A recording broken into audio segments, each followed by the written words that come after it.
Nan gedang begelar, nan kecil bertamu. Yang gedang tidak saya panggil gelarnya, yang kecil tidak saya panggil namanya.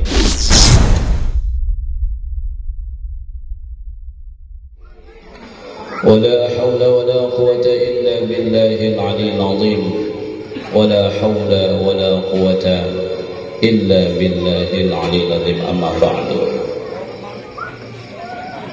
Yang sama-sama kita hormati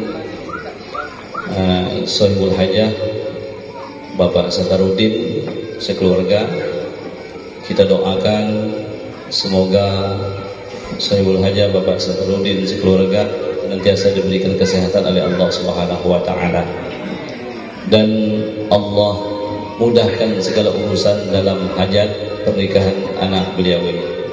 Mudah-mudahan tidak ada satu hambatan apapun sehingga selesai sampai hari esok. Seterusnya para alim ulama, tua-tua tegana cerdik pandai, nan gedang begelar, nan kecil bertamu. Yang gedang tidak saya panggil gelarnya, yang kecil tidak saya panggil namanya. Kita yang hadir pada malam hari ini, hari yang penuh dengan barokah dan rahmat ini, mari kita bersyukur kepada Allah Subhanahu wa taala. Karena dalam limpahan rahmat dan anugerah Allah Subhanahu wa taala, kita dihadirkan di tempat yang penuh dengan rahmat ini.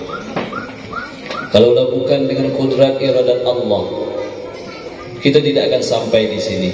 Terutama kami yang dari Jambi, dengan kesibukan waktu, dengan kesibukan pekerjaan, tetapi dengan izin Allah Subhanahu wa taala bisa dihadirkan di sini, menyambung silaturahim dengan keluarga Pasar Kembang ini, terutama keluarga besar Pak Satarudin, dan lebih khusus kepada keluarga kami sendiri di sini, orang tua kami Uda Arif dan Kiai Haji Zabil Irham.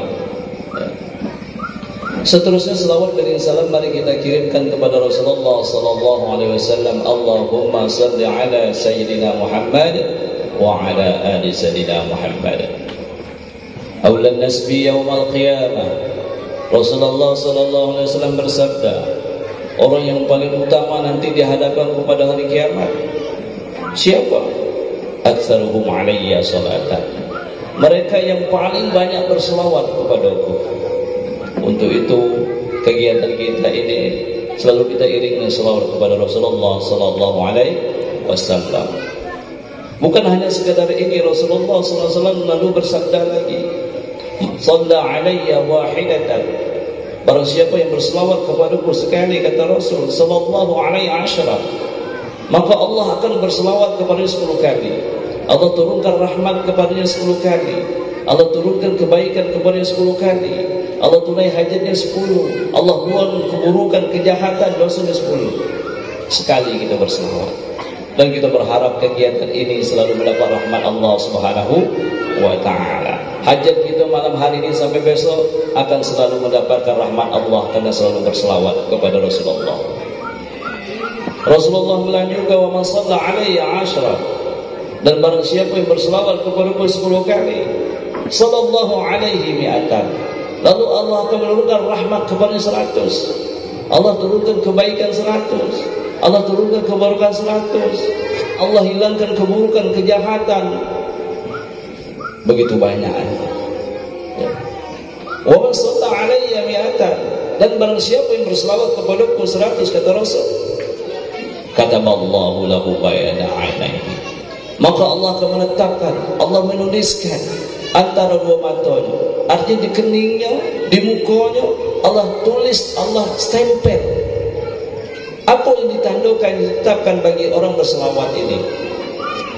Ra'atun minan nifaqi, orang ini akan bebas, orang ini akan selamat, orang ini akan dijauhkan dari apa? Bara'atun minan nifaqi, selamat daripada sifat munafik. Bapak dirahmati oleh Allah Subhanahu wa taala, sifat munafik inilah yang paling membahayakan dalam kehidupan. Sifat munafik inilah yang paling menghancurkan dalam umat Islam itu. Karena apa? Yang menghancurkan umat Islam itu adalah orang Islam itu sendiri, yaitu adanya sifat nifak yang ada di dalam hatinya. Dari zaman Rasulullah kita saksikan bagaimana para sahabat, mulai dari Sayyidina Abu Bakar As-Siddiq meninggal diracun. Yang membunuhnya siapa? Ya orang Islam itu sendiri.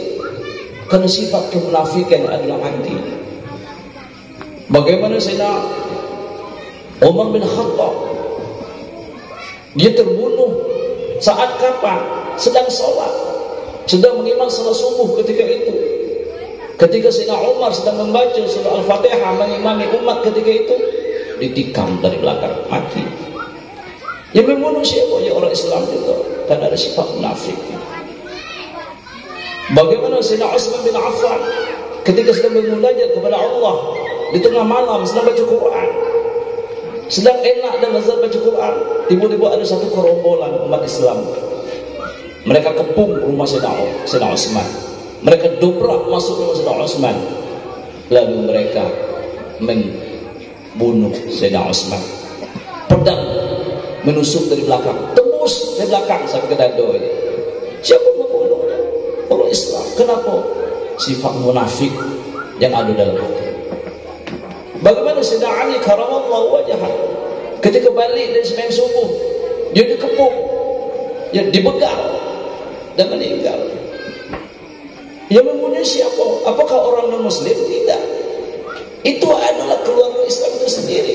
Tapi karena kemunafikan yang ada dalam hatinya, sanggup untuk membunuh khalifah ketika itu. Bagaimana Siti Fatimah Az-Zahra binti Rasulullah sallallahu alaihi wasallam ketika ada segerombolan masuk ke rumahnya mendobrak mencari Sayyidina Ali, dan ada Sayyidina Fatimah ketika itu, langsung dibunuh, meninggal. Bagaimana cucu Rasulullah sallallahu alaihi wasallam, Sayyidina Husain binti Sayyidina Ali bin Fatimah Az-Zahra binti Rasulullah sallallahu alaihi wasallam, terpisah kepala dengan jasadnya di Karbala, dibunuh oleh Yazid bin Muawiyah ketika itu. Kenapa? Sanggup untuk membunuh cucu Rasulullah sallallahu alaihi wasallam? Karena ada sifat munafik. Dan realita dalam kehidupan kita seperti itu juga. Kenapa ada yang sanggup adik-beradik bertinju, sanak-sanak, sepupu-sepupu, sekeluarga sanggup menghancurkan, ya, memfitnah. Kemudian apa lagi? Sanggup saling, ya, saling menghancurkan, merobohkan. Kenapa? Karena sifat munafik dalam diri. Dan sifat munafik inilah yang paling membahayakan dalam kehidupan kita. Sifat munafik ini kita sama-sama paham. Bagaimana? Rupanya bukan main eloknya. Mulut tersenyum, ya, apa kabar? Baik. Tapi hatinya mati kau nanti. Ketika ada saudaranya sakit, sabar, sahabat, sakitnya menjadi Allah. Tapi dalam hati seperti apa? Mudah-mudahan cepat mati kau. Ada kawan jatuh, usahanya bangkrut, ya. Kemudian dikatakan sabar sahabat, sabar kawan, sabar keluarga, abang, adik, ya. Tapi dalam hatinya bagaimana? Alhamdulillah, kurang saingan satu. Nah, ya. Dan inilah realita dalam kehidupan kita. Karena sifat kemunafikan inilah keluarga menjadi pecah belah, umat menjadi terkotak-kotak, umat menjadi, ya, lemah jadi. Karena hati kita masih banyak kemunafikan, ya. Bahkan ada yang adik-beradik sanggup berpisah, adik-beradik sanggup untuk saling membunuh, banjir darah. Dan itu banyak terjadi.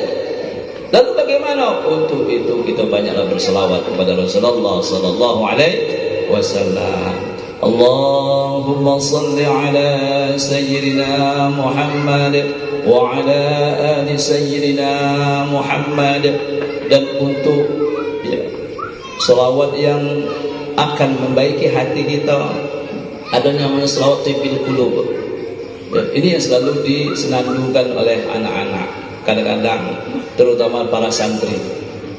Allahumma salli ala sayyidina Muhammadin tibil qulubi wa dawaiha wa afiyatin abdani wa shifaiha wa nuril absari wa diyaiha wa ala alihi wa sahbihi wa sallim. Ini salah satu selawat yang sangat utama. Maka disebut selawat tibil qulub, selawat untuk mengobati hati. Karena manusia ini yang paling membahayakan adalah hati.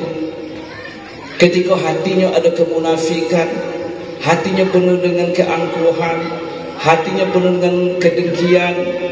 Nah, banyak-banyak berselawat kepada Rasulullah sallallahu alaihi wasallam. Bara'atun minan nifaqi, bebas dan selamat daripada sifat munafik. Wa bara'atun minan nar, dan Allah selamatkan, Allah jauhkan daripada api neraka. Orang berselawat akan dihindarkan dan dijauhkan oleh Allah daripada api neraka. Wa askanahu yaumal qiyamah, dan Allah tempatkan nanti pada hari kiamat. Beserta siapa? Ma'as syuhada, beserta para syuhada. Untuk itu kita selalu berselawat kepada Rasulullah sallallahu alaihi wasallam. Inna Allah wa malaikatahu yusalluna 'alan nabi.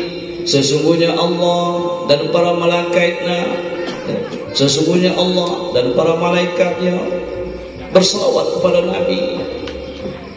Ya ayyuhalladzina amanu, wahai orang-orang beriman, sallu alaihi wa sallimu taslima.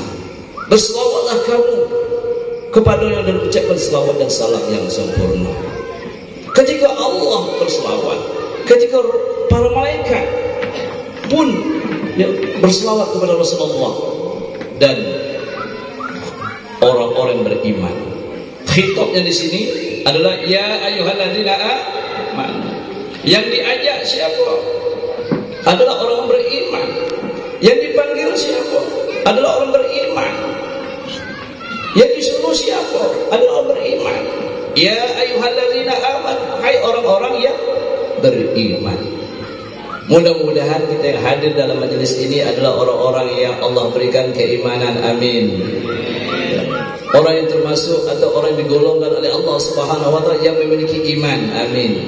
Kalau kita termasuk orang yang dipanggil oleh Allah Subhanahu wa taala, orang yang diajak oleh Allah Subhanahu wa taala, orang yang diperintah oleh Allah Subhanahu wa taala, orang yang disuruh oleh Allah Subhanahu wa taala, ya ayyuhalladzina amanu, hai orang-orang beriman, sallu alaihi wa sallimu taslima. Berselawatlah kamu kepada dengan selawat dan salam yang sempurna. Allahumma salli ala Sayyidina Muhammad wa ala ali Sayyidina Muhammad. Keagungan selawat tak bisa untuk diungkapkan, tak bisa untuk diceritakan. Nak paham kita atau tidak, mengerti kita atau tidak, tahu kita atau tidak tentang isi selawat, ketika kita baca, ketika kita amalkan, maka itu akan menjadi ibadah di hadapan Allah Subhanahu wa taala. Bapak Ibu sekalian, ada dua amalan, dua zikiran. Mau paham kita atau tidak, ngerti atau tidak, maka dinilai ibadah. Yang pertama baca Quran, yang kedua adalah berselawat kepada Rasulullah sallallahu alaihi wasallam. Mudah-mudahan kita tergolong orang-orang selalu berselawat kepada Rasulullah sallallahu alaihi wasallam. Semoga seluruh amal kita diterima oleh Allah. Segala masalah kita Allah selesaikan. Kita menghadapi ujian dan cobaan, selalu ada solusi. Hajat-hajat kita Allah tunaikan, keperluan-keperluan kita Allah cukupi, dan yang terpenting kita akan menjadi orang yang bahagia dunia dan akhirat dengan berselawat. Bapak sekalian dirahmati oleh Allah Subhanahu wa taala. Malam ini adalah malam yang sangat berbahagia, terutama kepada dua pengantin yang baru sudah ijab kabul. Mereka lah orang paling bahagia. Ya, dan kita doakan kebahagiaan ini akan selalu sampai akhir hayat mereka. Amin. Tapi terkadang itu akan sirna. Ya, sedikit demi sedikit akan pudar. Sedikit demi sedikit akan menghilang. Sedikit demi sedikit akan redup. Lalu bagaimana untuk mempertahankan kebahagiaan mulai dari malam ini sampai akhir hayat?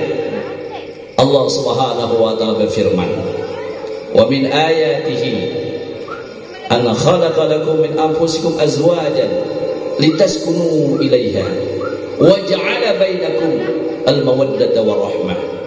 Inna fi dzalika laayatin liqaumin yatafakkarun."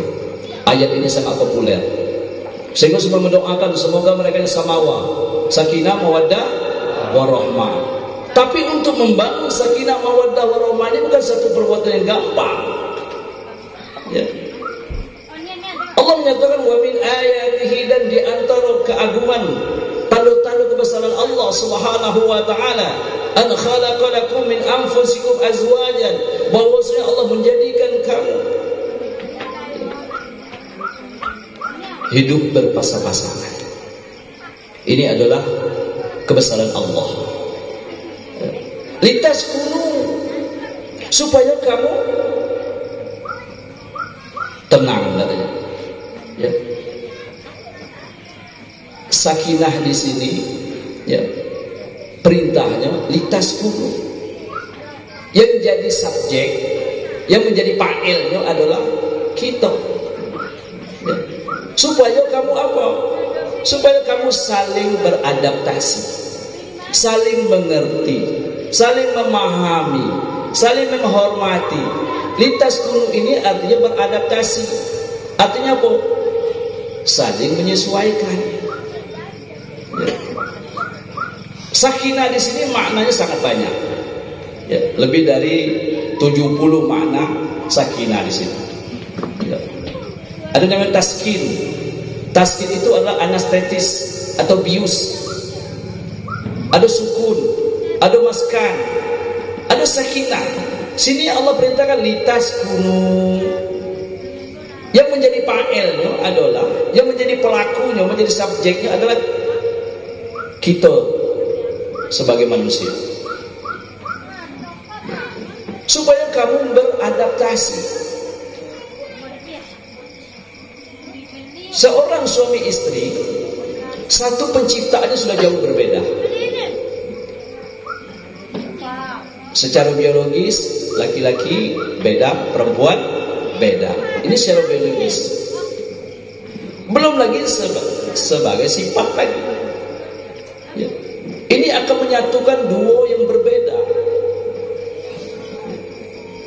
Laki-laki, apa yang ada di pikirannya, itu yang akan diucapkan nanti. Ya. Apa yang ada dalam pikiran itu yang akan disebutnya. Selepas itu dia, karena yang dia ucapkan, yang ia sampaikan itu apa yang ada dalam pikiran. Berbeda dengan perempuan. Perempuan itu apa yang dia ucapkan, apa di hatinya. Dia selalu menggunakan emosional.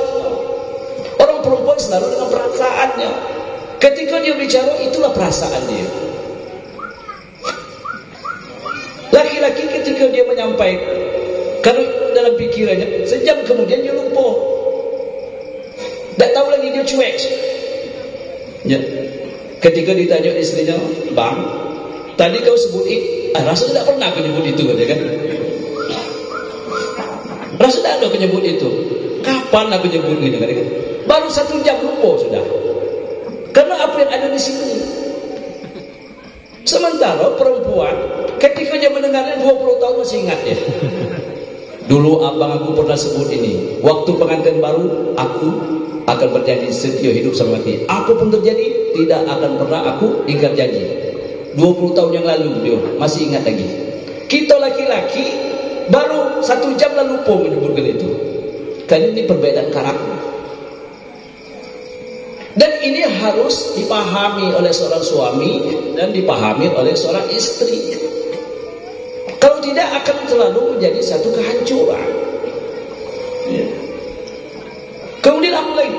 Perbedaan antara perempuan dan laki-laki. Ya. Seorang laki-laki, dia itu dalam melihat, dalam menyelesaikan pekerjaan, dia terfokus cuma satu. Kemudian perempuan, dia bisa 3-4 sekaligus. Ya. Nyuci piring, nyuci baju, setrika, masak, anak lagi nangis, ngurus pula suami, bisa 7-10 sekali pekerjaan. Laki-laki tidak bisa, dia cuma satu. Kalau sudah ngitung duit, nah itu jangan diganggu. Kalau sedang merokok, lagi ngopi, jangan diganggu. Dia akan dibantingnya gelas nanti. Suami, si istri harus paham karakter seorang suami dan istri. Seorang suami pun harus tahu bagaimana psikologi seorang perempuan. Makanya di tas dulu beradaptasi. Kemudian apa lagi perbedaan? Perbedaan budaya nanti. Ada suku Jawa, suku Melayu. Perbedaan pendidikan, ada basicnya, backgroundnya, ada sekolah, ada nilai gamot, ada yang basicnya ada sekolah umum. Ini basicnya adalah seorang ahli listrik, elektro dia, ya. Pakar listrik dia, suku main api, karakternya akan keras nanti. Kenapa? Dia hobi kabel-kabel ini, lampu semuanya kan. Nah, dan sama nanti si Fitri apa nanti? Hobinya nyongkir kelapa misalnya kan. Nah, ini harus beradaptasi. Belum lagi keluarga, lingkungan keluarga mempengaruhi. Ini keluarga besar Pasar Kembang, ini keluarga besar dari Jambi, berbeda lagi dan harus saling beradaptasi. Ya. Budaya ini kita sama-sama Melayu, lebih kurang nih. Orang Melayu ini pandai merajuk. Ya, ya tidak, orang Melayu pandai. Tahu tak merajuk? Sekali tak dijaga, apa tak dengar sudah ada nyap tuh. Nah, ini tabiat orang Melayu. Ya, berbeda dengan orang Sumatera Utara nanti. Berbeda dengan orang Jawa lagi. Berbeda pula dengan orang Bugis sana. Berbeda lagi dengan Banjar.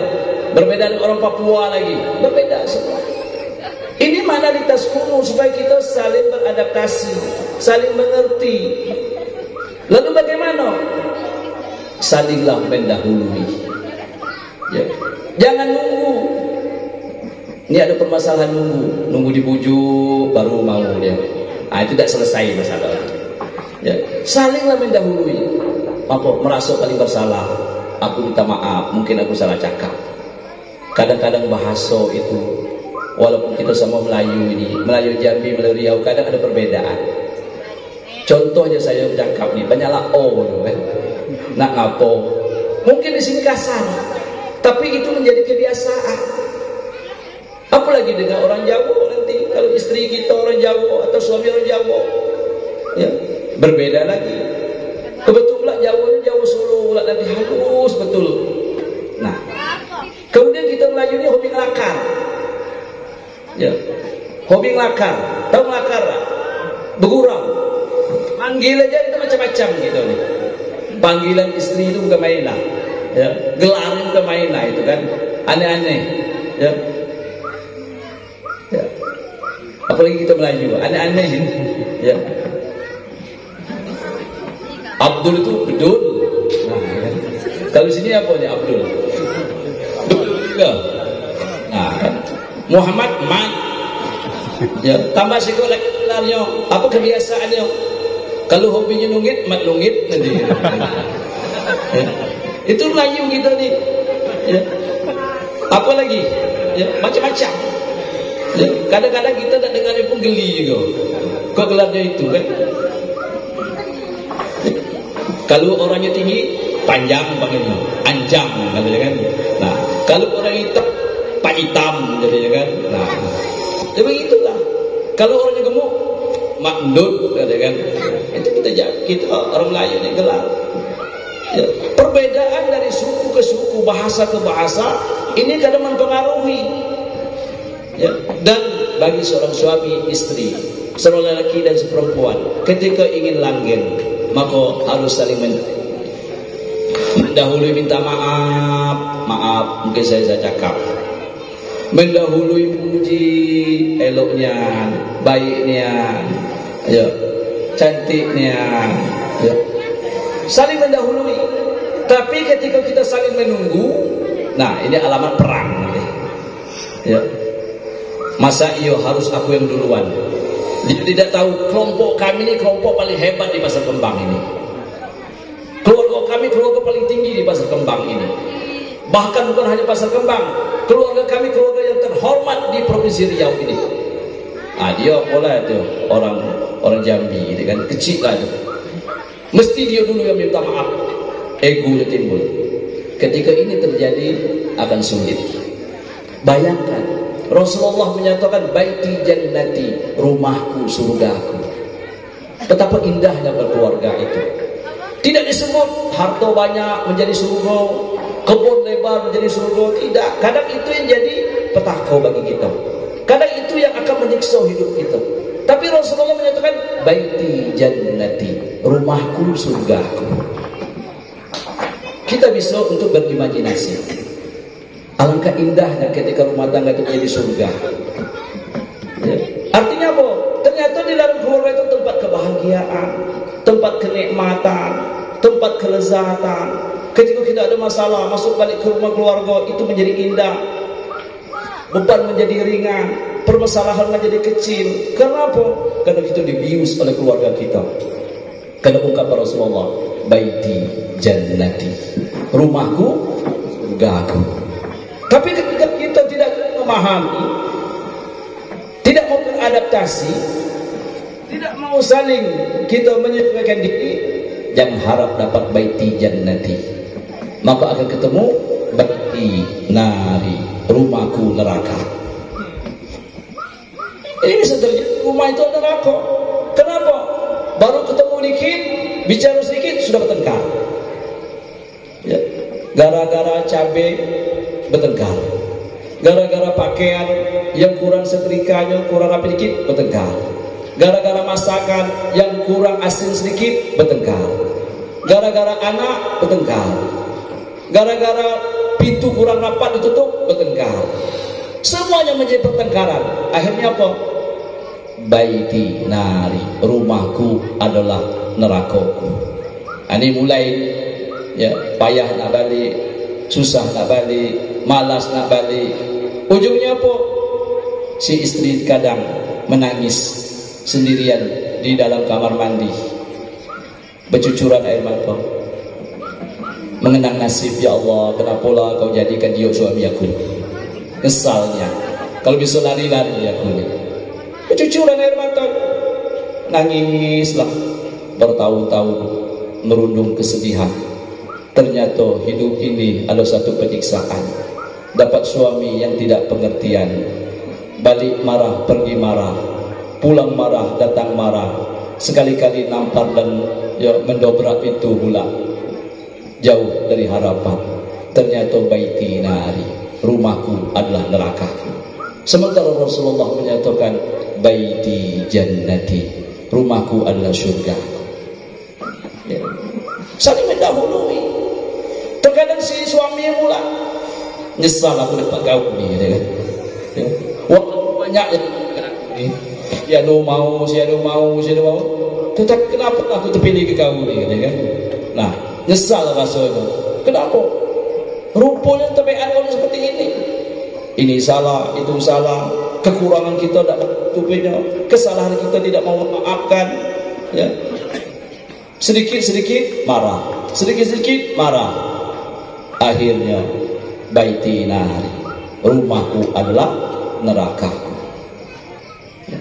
Jadi Allah Subhanahu wa taala sudah memerintahkan lintas kuno supaya kamu saling beradaptasi, saling mengerti, saling memahami kekurangan kita. Maka istri yang menutupi kekurangan istri, suami yang menutupi kelemahan istri, suami yang menutupi kelemahan istri, ya. Suami menutupi kelemahan suami, istri yang menutupi. Tidak ada sempurna dalam hidup ini, dan tidak akan pernah ketemu dengan orang yang sempurna. Yang sempurna manusia ini cuma Rasulullah sallallahu alaihi wasallam. Nanti kita sedikit demi sedikit akan melihat kekurangan pasangan kita masing-masing. Perjalanan waktu itu akan melihat, oh ternyata ini. Tapi kita sudah memahami, aku diciptakan, aku ditakdirkan. Kenapa berpasangan? Dia menjadi istriku, dia menjadi suamiku. Ternyata aku harus menutupi kekurangannya. Ternyata aku disuruh untuk menutupi keaibannya. Ini makna litasku. Sebelum kita tidak seperti ini, jangan harap baiti jannati, rumahku surgaku. Ya. Ketika kita sudah litaskunu, kamu saling beradaptasi, saling memahami, saling mengerti, saling mendahului minta maaf, mendahului memuji, mendahului semuanya, saling mendahului, maka baiti jannati, rumahku surgaku. Ya. Lalu Allah menyambung, wa ja'ala bainakum al-mawaddata. Wa ja'ala, baru ini fa'ilnya siapa fa'ilnya ini? Ini fi'il, tentu ada fa'il. Wa ja'ala, dan menjadikan siapa? Allah Subhanahu wa taala. Kalau litaskunu fa'ilnya adalah kita manusia. Kalau wa ja'ala fa'ilnya adalah Allah Subhanahu wa taala. Ini kalau orang ngerti ilmu nahwu sorof, ya, dia akan tahu ini apa isi ayat ini. Ya, tidak gampang ataukan sakinah mawaddah warahmah, semuanya ada proses. Ya. Untuk mendapatkan mawaddah harus ditaskunu dulu, baru dapat mawaddah. Wa ja'ala bainakum al-mawaddata, dan menjadikan Allah antara kamu al-mawaddah, kasih sayang. Rasa sayang yang sangat tinggi, rasa cinta yang sangat besar, pemaaf kita, pengertian kita akan timbul. Itu sesudah melalui proses litaskunu, baru Allah anugerahkan al-mawaddata. Kapan proses litaskunu ini? Barangkali membutuhkan waktu bertahun-tahun. Ya. Bisa jadi setahun, 2 tahun, 3 tahun. Kadang membutuhkan waktu 10 tahun. Sudah dapat anak 1, anak 2, anak 3. Itu menjadi proses. Dan kita terus harus belajar. Supaya apa? Supaya dapat mawaddah. Mawaddah ini adalah kasih sayang, cuma diberikan melalui proses pernikahan. Ya. Proses pernikahan. Kalau tidak ada dapat. Ada cinta di luar pernikahan, itu namanya gharam. Kalau ada orang, aku sayang dengan kamu, aku cinta dengan kamu, tapi tidak melalui proses pernikahan, itu pasti palsu cinta. Bohong. Ini ada anak gadis, anak perempuan, anak darah. Ya, ketika mengatakan aku ini sayang dengan kau, aku cinta dengan, bohong. Mawaddah itu akan timbul sesudah kita nikah dan proses litaskunu. Itu ada proses panjang. Ini ada satu jarak. Ketika Allah nyatakan wa ja'ala bainakum al-mawaddata, dan Allah menjadikan antara kamu al-mawaddah, kasih sayang. Ya, barulah keluarga itu bukan main indahnya, bukan main nyamannya. Sekalipun penghasilan sedikit, dapat sehari cuma, barangkali sehari itu tidak dapat, cuma dapat beli Indomie 1, tidak masalah. Tidak masalah ya. Cuma dapat beli Supermie 1 cuma hari itu, tapi tidak masalah. Kenapa? Allah sudah berikan mawaddah. Tapi walaupun penghasilan sebulannya adalah 100 juta, ketika Allah tidak berikan mawaddah, tetap rumah itu neraka. Walaupun rumahnya mewah, tapi rumah itu tempat penyiksaan. Mobilnya mewah, tapi mobil itu tempat penyiksaan. Kenapa? Hari-hari bertengkar, hari-hari ribut, hari-hari saling caci mencaci, menceritakan kekurangan. Abang inilah kurangnya terus disebutnya. Suami pula, kamu tuh inilah, coba lihat si anu, kan selalu membandingkan. Seorang istri itu dibandingkan, itu meleleh ya, pedih. Ya. pedih itu bergores-gores di belakang. 30 tahun itu kita ucapkan, itu tetap tidak akan hilang kata-kata kita di hati seorang istri, seorang perempuan. 30 tahun yang lalu kita sebut, kau ini tidak akan lupa itu. Ya, tidak akan lupa. Jadi untuk mendapatkan mawaddah itu sangat proses. Sekalipun nanti penghasilan kita sedikit, cuma hidup apa adanya, rumah yang sederhana, ya, walaupun kita mungkin masih sewa, ataupun rumah kecil gubuk, ketika hujan tak kehujanan, ya, ketika panas kita tak kepanasan, ya, terhindar daripada segala sesuatu karena sudah ditutupi, walaupun ukuran cuma 4x5, ya, panjang 4, lebar 5, itu tidak jadi masalah. Itu bisa jadi surga bagi mereka. Karena Rasulullah sendiri rumahnya cuma 4x4, tapi dia adalah menyatakan baiti jannati, rumahku surgaku. Rumah kita panjang 20, lebar 30, 2 tingkat pula. Kemudian aksesoris penuh pula, tapi rumah ini macam neraka rasanya. Ya, terjadi. Kenapa? Kebahagiaan itu bukan di materi. Ketika kita mencari kebahagiaan di materi, tidak akan ketemu dan keluarga ini.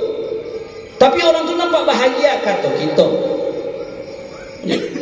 Mereka cuma dibungkus, mereka cuma di frame namanya, dibungkus dengan rumah mewah, dibungkus dengan kendaraan mewah, dibungkus dengan harta banyak, tapi di dalamnya itu ada neraka-neraka semua, tempat penyiksaan.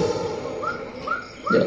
Air mata yang selalu berderai, cakap yang selalu menyakitkan, tingkah laku yang tidak enak dilihat. Terus ini proses yang panjang. Bagaimana akan menimbulkan baiti jannati? Sementara orang rumahnya yang gubuk, ya, cuma sebatas untuk melindungi dari hujan, tidak terkena terik matahari, atau dia akan tertutup dengan dinding yang sudah rapuh, tetapi itu adalah surga baginya. Kenapa? Karena mereka saling memahami, saling mencintai, saling mengerti, saling mendahului, saling melengkapi, saling memaafkan. Ya. Allah berikan wa ja'ala bainakum al-mawaddah. Mawaddah ini bukan suatu hal yang ringan, bukan suatu yang murah, mahal. Tidak semua kita dapat mawaddah. Ya. Terkadang apa pula? Yang jantan itu pengen pula nak menjadi punya baru lagi. Nah ini, ya, Rasul nak lengkap istri ini, nak cari sikuk lagi gitu kan. Kalau sudah mawaddah, dia tidak akan mencari yang lain lagi. Apalagi kata-katanya nyesal dulu aku dikawin dengan kau, kan? Suami atau istri. Tapi kalau sudah ada mawaddah, dia tidak akan lari, tidak akan terkenang, apalagi berniat untuk kawin lagi. Ya. Kenapa? Kasih sayang sudah Allah berikan, ya. Cinta sudah Allah berikan, dan ini tidak bisa diungkapkan, yang hanya diberikan kepada orang sudah proses litaskunu. Ya. Nah, mudah-mudahan kita pengantin baru maupun pengantin lama Allah berikan. Karena kita terus harus belajar, bagaimana membangun keluarga yang sakinah dan mawaddah. Kalau ingin mawaddah harus sakinah dulu. Ya. Terus belajar, memahami, terus untuk, ya, beradaptasi, saling mengerti. Pahamilah karakter istri kita. Mana yang tidak senang dibuatnya, mana yang tidak senang, ya, perbuatan kita, jangan kita buat. Mana dia tidak suka, jangan kita lakukan. Kadang cakap kita nyakitkan terus, ya, macam-macam lah sebutnya. Hitam katakan, atau suaminya hitam. Ya. Ya. Istri, aku selalu lah kata istrinya pula, pendek, ya, kan. Nah, saya kok kata hitam, yang satu kata pendek, pesek, ya, kan, sebutnya. Kalau hidungnya pesek, ya. Kenapa tidak dapat istri yang hidungnya mancung? Ya, katanya istrinya pesek pun. Kita bagai-bagai. Bapak sekalian rahmati Allah Subhanahu Wa Taala, Allah ini yang menyatakan. Karena Allah yang paling tahu tentang diri kita. Kenapa? Allah yang menciptakan kita. Untuk membangun baiti jannati perlu litaskunu. Untuk membangun baiti jannati, maka kita terus beradaptasi. Sehingga Allah berikan anugerahkan al-mawaddah, mawaddah. Ya. Tidak semua orang dapat mawaddah dan keluarga itu. Mahal betul mawaddah. Ya, mawaddah. Kasih yang begitu kasihnya, sayang begitu sayangnya. Sekalipun tidak memiliki apa-apa, tapi alangkah bahagianya hidup ini. Ya, sekalipun hidup sederhana, tapi alangkah indahnya hidup ini. Sekalipun hidup yang serba kurang, tapi alangkah nikmatnya hidup ini. Mereka menyatakan, rumahku, surgaku. Ketika ada masalah di luar, balik jadi tenang. Ketika ada perkara di luar, balik ke rumah jadi nyaman. Ketika kita ada hal-hal yang berat di luar, ketika balik menjadi tentram. Kenapa? Ini adalah benteng dalam kehidupan.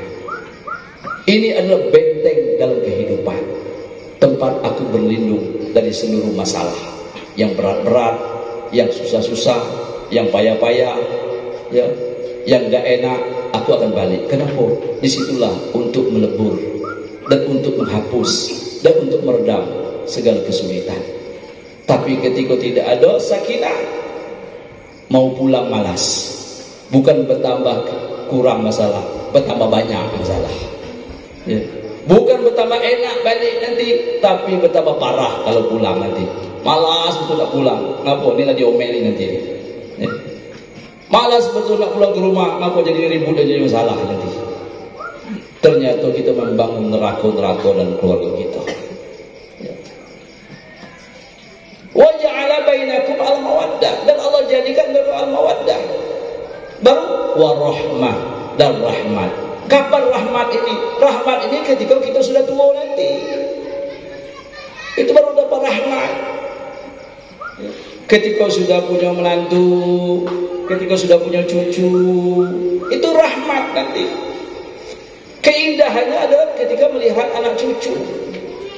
Nengok cucu yang sehat-sehat, cucu yang pandai ngaji, cucu yang baik. Alhamdulillah cucu aku satu ini ada sudah hafal Quran satu juz, senang betul hati. Ya. Duit yang ratusan juta dan faedah nanti. Dibandingkan lihat cucu yang bukan main indahnya. Sudahlah perempuannya cantik, laki-lakinya gagah, hafal Quran pula nanti, rajin sholat pula nanti, senangnya hati. Ini rahmat. Ya. Seorang yang hidup suami istri ketika sudah mencapai usia 60-70, itu rahmat yang Allah berikan nanti. Ya. Dia bukan cerita duit lagi, dia bukan cerita nak bangun rumah lagi, dia bukan cerita nak buka kebun lagi, tapi dia akan menyaksikan anak cucunya adalah anak yang soleh dan solehah. Tapi ketika dia melihat cucunya degil nanti ahli narkoba, judi, aduh susah. Macam mana kalau aku mati nanti? Macam mana kalau aku tak ada lagi? Bagaimana ini keturunan ini? Penyiksaan bagi dia nanti. Kenapa? Menghadapi cucu yang, anak cucu yang jauh dari Allah Subhanahu wa ta'ala. Berat nanti. Ya. Sehingga Allah menutup ayat ini, inna fi dzalika laayatin liqaumin yatafakkarun. Sesungguhnya pada demikian itu membangun keluarga ini benar-benar kekuasaan Allah. Bagi siapa? Bagi orang-orang yang mau berfikir, bagi orang yang mau belajar, bagi orang yang mau mencermati, bagi orang yang mau memperhatikan. Ternyata hidup ini kebahagiaan dalam keluarga. Bapak Ibu sekalian, ya, kita akan melihat nanti. Sekalipun orang itu hebat, barangkali dia pejabat tinggi, mau gubernur, mau bupati, kepala dinas, itu bukan jamin kebahagiaan mereka. Coba lihat dan keluarganya nanti. Ya. Di keluarganya bahagia atau tidaknya nanti. Hubungan suami istri bahagia atau tidak. Sekalipun dia seorang gubernur nanti, tetapi keluarga berantakan, itu ada penyiksaan bagi dia. Ya. Nak balik malas, nak balik tak mau. Bahkan dia akan mencari kebahagiaan di luar nanti. Berbanyak kita seperti ini. Ya. Sungguh Allah menyatakan ini adalah satu keagungan kebesaran Allah Subhanahu wa ta'ala. Jadi untuk pengantin baru, ya, selalulah beradaptasi, terus belajar, pahami karakter istri dan suami kita. Kesenangannya apa, kebenciannya apa. Kesenangannya teruslah dilakukan, Yang tidak disenangi atau dibenci jangan kita lakukan. Sehingga kebahagiaan mulai malam hari ini akan terus Allah pertahankan, Allah berikan bertambah bahagia, bertambah bahagia sampai nanti akhir hayat. Jangan kebahagiaan malam hari ini pudar, hampir berantakan, rugi kita.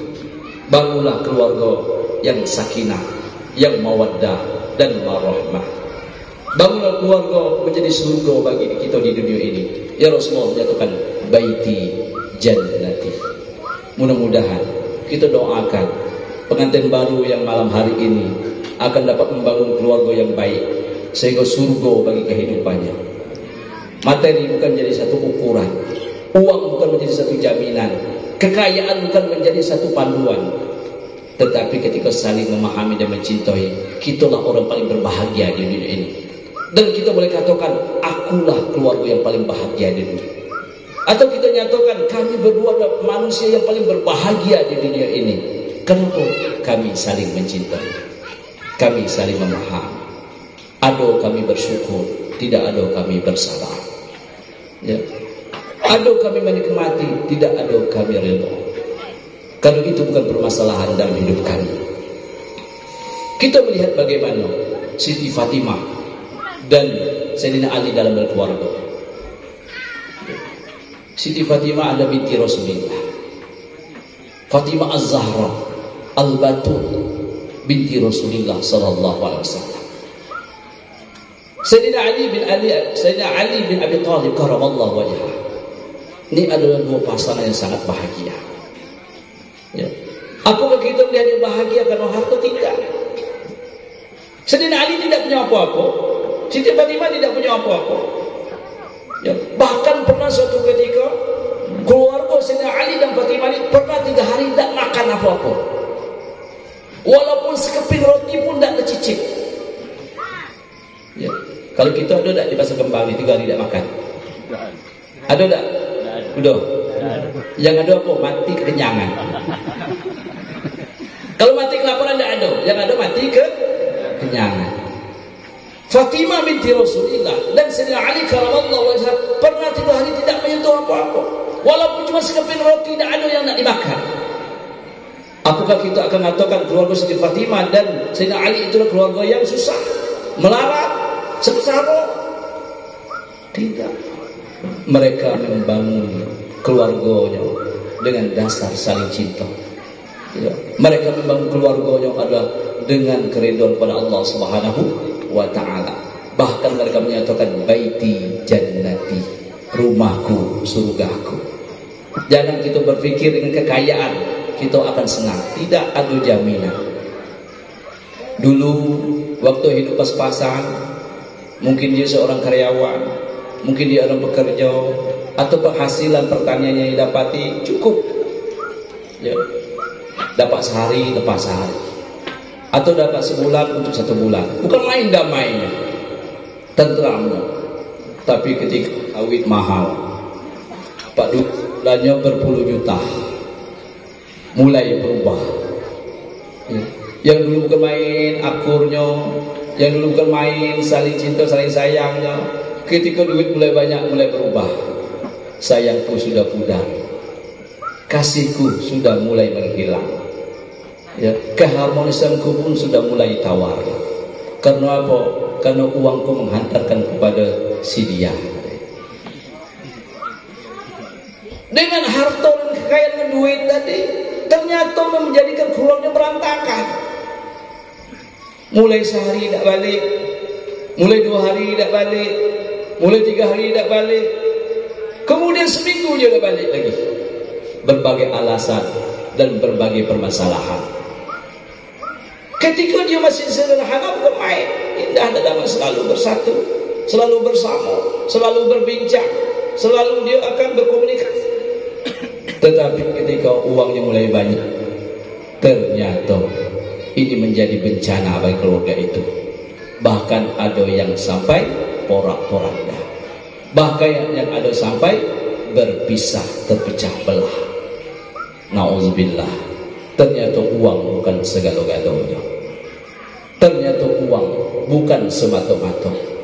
untuk membangun keluarga yang sakinah mawaddah warahmah, untuk membangun baiti jannati, rumahku surgaku. Ya. Rasulullah mencontohkan bagaimana menjadi keluarga yang baik. Anaknya Siti Fatimah dan Sayyidina Ali mencontohkan bagaimana kehidupan yang indah itu. Mudah-mudahan kita doakan pengantin baru ya dapat membangun keluarga yang sakinah mawaddah warahmah, menciptakan baiti jannati, rumahku surgaku. Kita pun yang pengantin-pengantin lama ini akan terus mempertahankan baiti jannati, rumahku surgaku. Yang belum dapat pasangan, yang baru nak berencana kawin ya, ini yang baru nih, ada yang bujang enggak lagi? Yang gadis ada? Atau ada yang nak nambah satu lagi?